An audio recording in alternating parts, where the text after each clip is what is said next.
下面要做讲演的是国际和平组织总裁斯科特韦伯先生。Our next speaker is Mr. Scott Weber, Director General of Interpeace.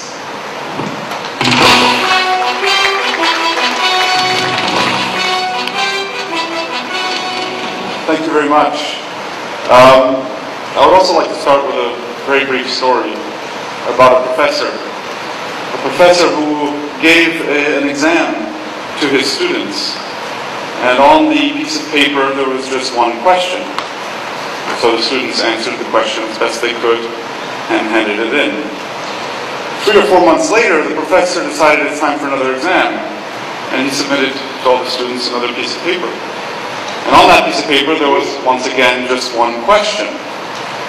And the students looked at the question and said, "Wait a second, Professor, this is the same question we already answered." And the professor says, "Yes, it's the same question, but in the meantime, the answer has changed." We are learning constantly about philanthropy. We're improving our understanding of the issues. People like Jed Lee, Bill Clinton, it was great to see Bill Clinton provide his welcome and his inspiration to this event, and that colleagues from the Clinton Global Initiative are also here. People also like the next speaker, Maximilian Martin, who's one of the world's great experts on philanthropy. These people are helping us understand the field, understand what is possible, and understand what our role is. I was particularly inspired by when I met Jed Lee for the first time a few months ago, to learn about his passion, his vision, his understanding that we all have a role to play, and that we should not try to have small impact, we should try to have large-scale impact.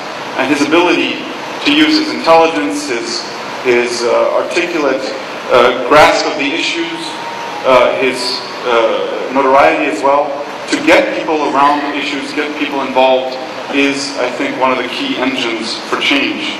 So, very inspired, Jed, thank you very much. I'm also very inspired by your message of one world and one family. And I can tell you, in the work that I do, I have the privilege to travel all around the world, to work in Asia, in Africa, in Eastern Africa, Central Africa, West Africa, in the Middle East, and also in Latin America. And I talk to people in villages, I talk to people in my line of work, people who are fighting each other, people who can't trust each other. And even if they hate each other, just about everybody agrees on at least one thing. And that one thing is that they all want their own children to grow up in a better society. They all want their own children to live a better life than they are living. And I think this basic concern, this basic set of priorities that we all have unites us. I believe very strongly in Jed's message of one family, one vision, and one world.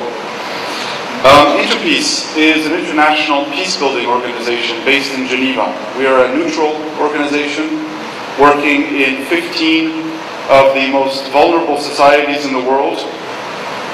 We have 300 colleagues in these societies working to help improve the harmony of their societies.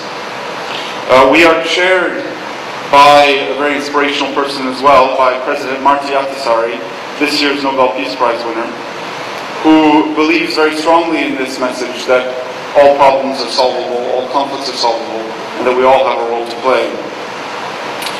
The role of philanthropy, in my view, is ever more urgent than it ever has been.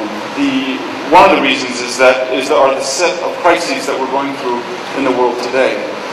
Everybody seems to be focused on the financial crisis in particular, forgetting that we are also facing a continuing food crisis, a crisis in the supply of food and the distribution of food, where one small variation in an Asian country can bring down, as it did in fact, the government in Haiti, and almost brought down governments in West Africa.